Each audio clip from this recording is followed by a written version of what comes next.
नमस्कार मंडळी, 16 मे 2026 शनी जयंती हा दिवस खूप खास आहे. हा दिवस शनिदेवाचा प्रकट दिन मानला जातो. असे मानले जाते की या दिवशी केलेले छोटेसा उपाय शनीचा प्रकोप कमी करून कृपा मिळवून देऊ शकतो.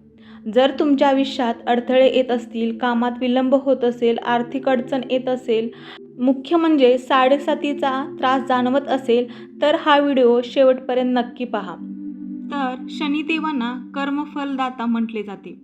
म्हणजेच मनुष्याने जे कर्म केले आहे त्याचे फळ शनिदेव देतात.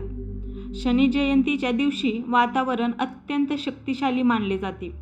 या दिवशी भक्तिभाव, जप, दान आणि उपाय हे सर्व अनेक पटीने फलदायी ठरतात. पहिला महत्त्वाचा उपाय म्हणजे शनी जयंतीला सकाळी स्नान करून स्वच्छ कपडे घाला. त्यानंतर शनिदेवाच्या मंदिरात किंवा घरच्या पूजास्थानी काळे तीळ अर्पण करा. हे अत्यंत प्रभावी मानले जाते, कारण तीळ शनिग्रहाशी संबंधित आहे.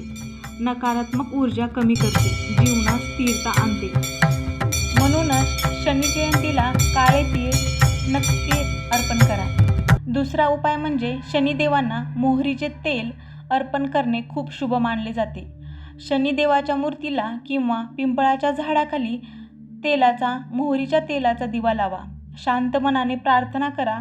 यामुळे साडेसातीचा प्रभाव कमी होतो, अडथळे दूर होतात, कामामध्ये प्रगती होते.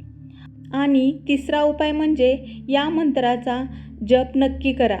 ओम शं शनैश्चराय नमः. हा मंत्र 11 वेळा किंवा 108 वेळा नक्की म्हणा. शांत मनाने आणि श्रद्धेने जप करा. यामुळे मनाला स्थिरता मिळते आणि नकारात्मक विचार कमी होतात. लक्षात ठेवा, या दिवशी काही गोष्टी टाळणे खूप महत्त्वाचे आहे.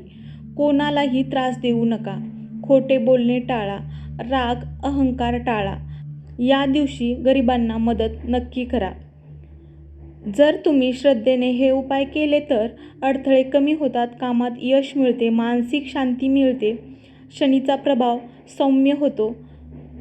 म्हणूनच शनी जयंतीला हे छोटे उपाय नक्की करा. जर तुम्हाला अशीच भक्तिमय माहिती हवी असेल तर चॅनलला सबस्क्राईब करा. जय शनिदेव. भेटूया नेक्स्ट व्हिडिओमध्ये. असेच चॅनलला कनेक्ट रहा.